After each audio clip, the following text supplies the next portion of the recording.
ایک مرتبہ پھر لاس اینجلس کا ڈاؤن ٹاؤن آنسو گیس اور ربڑ کی گولیوں کی آواز سے گونج اٹھا۔ ایک موقع پر تو مظاہرین سے شہر کی مصروف ترین شاہراہیں بھر چکی تھیں، پھر پولیس نے آ کر بالآخر ان کو خالی کرایا۔ یہ وہ مناظر تھے جو دن بھر دہرائے جاتے رہے۔ پچھلے چند منٹ سے آپ شاید سبز صندوق والے شخص کو وہاں دیکھ سکتے ہیں۔ وہ ہجوم کی سمت ربڑ کی گولیاں چلا رہا ہے اور اس سے آپ کو یہ پتہ چلتا ہے کہ صورتحال کتنی غیر مستحکم ہے۔ تاہم جس کی وجہ سے ایک مقامی احتجاج ایک بڑی کہانی میں بدل گیا، وہ صدر ٹرمپ کا اسٹیٹ گورنر اور شہر کی میئر کی خواہش کے خلاف نیشنل گارڈ بھیجنے کا پروٹوکول کے خلاف فیصلہ ہے۔ وفاقی فوجیوں کی تعیناتی ایک خطرناک ایسکیلیشن ہے، لیکن ہمیں اس کے بارے میں حقیقی ہونے کی ضرورت ہے۔ یہ ایک اور ایجنڈا کے بارے میں ہے، یہ عوامی تحفظ کے بارے میں نہیں ہے۔ واضح طور پر یہاں کوئی منصوبہ نہیں ہے اور واضح طور پر کوئی پالیسی بھی نہیں ہے۔ ٹرمپ اگرچہ اصرار کرتے ہیں کہ امن برقرار رکھنے کے لیے نیشنل گارڈ ضروری ہیں۔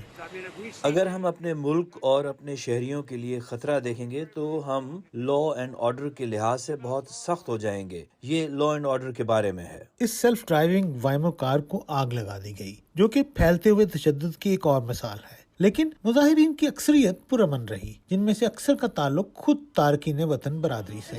کچھ لوگ ہیں جو کام کر رہے ہیں، کم سے کم اجرت سے بھی کم پر، لیکن انہیں کام کرنا ہے۔ اور آپ کیا کہتی ہیں جب ڈونلڈ ٹرمپ کہتے ہیں کہ میرے پاس مینڈیٹ ہے، میں لوگوں کو ملک بدر کرنے کے وعدے پر منتخب ہوا ہوں؟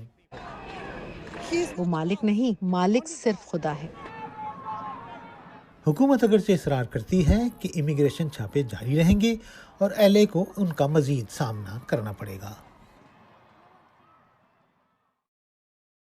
آج بجٹ آ رہا ہے، لیکن سوال یہ ہے کہ بجٹ بنتا کیسے ہے؟ بجٹ بنانا کوئی آسان کام نہیں ہوتا۔ منسٹری آف فائنانس کے کئی لوگ مہینوں اس پر کام کرتے ہیں۔ ملک کی آمدنی اور اخراجات کے اعداد و شمار جمع کیے جاتے ہیں اور یہ طے کیا جاتا ہے کہ کس ادارے کو کتنے فنڈز ملیں گے۔ بجٹ بننے کا پروسیس منسٹری آف فائنانس کی طرف سے جاری کردہ ایک بجٹ کال سرکولر سے ہوتا ہے۔ اس ڈاکیومنٹ میں مختلف منسٹریز اور اداروں کے لیے بجٹ ایسٹیمیٹس بنانے کے لیے گائیڈ لائنز ہوتی ہیں۔ اس کے بعد یہ منسٹریز اور ادارے اپنے بجٹ ایسٹیمیٹس اور ریکوائرمنٹس تیار کرتے ہیں کہ انہیں آنے والے سال میں اتنے فنڈز کی ضرورت ہے، جو کہ اینول پلان کوآرڈینیشن کمیٹی کو پیش ہوتے ہیں۔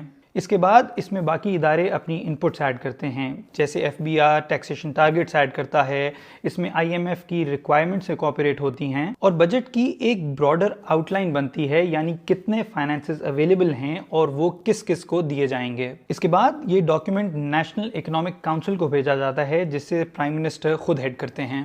نیشنل اکنامک کاؤنسل کے اپروول کے بعد یہ فیڈرل کیبنٹ کو بھیجا جاتا ہے، جس کی اپروول کے بعد یہ نیشنل اسمبلی اور فوراً سینٹ میں پیش کیا جاتا ہے۔ نیشنل اسمبلی اور سینٹ میں بحث کے بعد اگر یہ میجورٹی سے پاس ہو تو یہ صدر مملکت کے پاس فائنل اپروول اور دستخط کے لیے چلا جاتا ہے۔ پاکستان میں بجٹ ٹائم اور ایسے میں بہت سی باتیں سننے کو ملتی ہیں جن کا شاید حقیقت سے کوئی تعلق نہ ہو۔ بجٹ کا زیادہ تر حصہ ڈیفنس کو جاتا ہے، یہ ایک عام غلط فہمی ہے، ریالٹی کافی مختلف ہے۔ 2024-25 کے بجٹ میں ڈیفنس کے لیے تقریباً 2122 ارب روپے رکھے گئے، جو فیڈرل بجٹ کا صرف 11% تھا۔ اگر فوجی پینشنز اور سیکیورٹی سے متعلق اخراجات بھی شامل کر لیں تو یہ حصہ تقریباً 16% بنتا ہے۔ پاکستان انڈیا کشیدگی کے بعد کچھ منسٹرز نے اشارہ دیا ہے کہ اس بجٹ میں دفاعی اخراجات میں اضافہ ہو سکتا ہے۔ دفاعی اخراجات بجٹ کا ایک اہم حصہ ہے، لیکن پاکستان میں بجٹ کا سب سے بڑا حصہ قرضوں پر سود یعنی انٹرسٹ پیمنٹ کا ہوتا ہے۔ 2024 میں انٹرسٹ پیمنٹ کے لیے 9775 ارب روپے رکھے گئے، جو بجٹ کا 51% تھا۔ عوام پر سال میں ایک بار ہی بجٹ کے وقت ٹیکس لگتا ہے۔ یہ غلط اس لیے ہے کیونکہ پاکستان میں بجٹ کے علاوہ بھی فیڈرل یا صوبائی حکومت کسی بھی وقت نیا ٹیکس لگا سکتی ہے یا پرانے ٹیکس میں تبدیلی کر سکتی ہے، اور یہ ٹیکس ڈائریکٹ یا انڈائریکٹ ہو سکتے ہیں، جیسے income tax, sales tax, customs duty وغیرہ۔ تعلیم اور صحت پر کچھ مشکل سے ہی خرچ کیا جاتا ہے۔ ویسے حکومت نے 2024-25 کے فیڈرل بجٹ میں تعلیم پر صرف 0.55% اور صحت پر 0.14% خرچ کیا، لیکن یہ سمجھنا ضروری ہے کہ 18th امینڈمنٹ کے بعد تعلیم اور صحت اب پروونشل سبجیکٹس ہیں، نہ کہ فیڈرل۔ ان شعبوں میں فنڈنگ کا بڑا حصہ اب پروونشل بجٹ میں آتا ہے۔ پاکستان کا بجٹ تو آئی ایم ایف بناتا ہے۔ آئی ایم ایف پاکستان کو کچھ فائنینشیل ٹارگیٹس جیسے خسارہ یا ٹیکس آمدن دیتا ہے، لیکن پورا بجٹ بنانے کا فیصلہ پاکستان حکومت خود کرتی ہے۔ بجٹ بنانے میں نیشنل انٹرسٹ اور پارلیمنٹ کی منظوری شامل ہوتی ہے۔ پنجاب کا سائز چھوٹا ہے تو بجٹ بڑا کیوں؟ 18th امینڈمنٹ کے بعد بجٹ کی تقسیم نیسپا اور این ایف سی ایوارڈ کے ذریعے ہوتی ہے،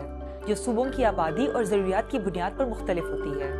سب سے زیادہ فنڈز پنجاب کو ملتے ہیں کیونکہ اس کی آبادی سب سے زیادہ ہے، لیکن NFC ایوارڈ کی تقسیم کو لے کر ڈیبیٹ جاری ہے کہ کیا یہ سسٹم فیئر ہے یا اس میں ترمیم کی ضرورت ہے۔ لندن کے ہیتھرو ایئرپورٹ کے ٹیکسی وے پر بھاگتے ہوئے ایک شخص کو پکڑنے کی کوشش کی جا رہی ہے۔ What's this all about? That is not right.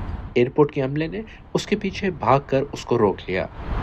Mate, that geezer's running from someone. Here we go, someone in a van, someone in a van. Here we go, someone in a van. They got him. What the hell was that all about, mate? Heathrow airport کے ترجمان نے کہا کہ واقعے پر جلد قابو پا لیا گیا تھا اور اس کی وجہ سے کسی پرواز میں تاخیر نہیں ہوئی تھی۔ Pretty crazy, man.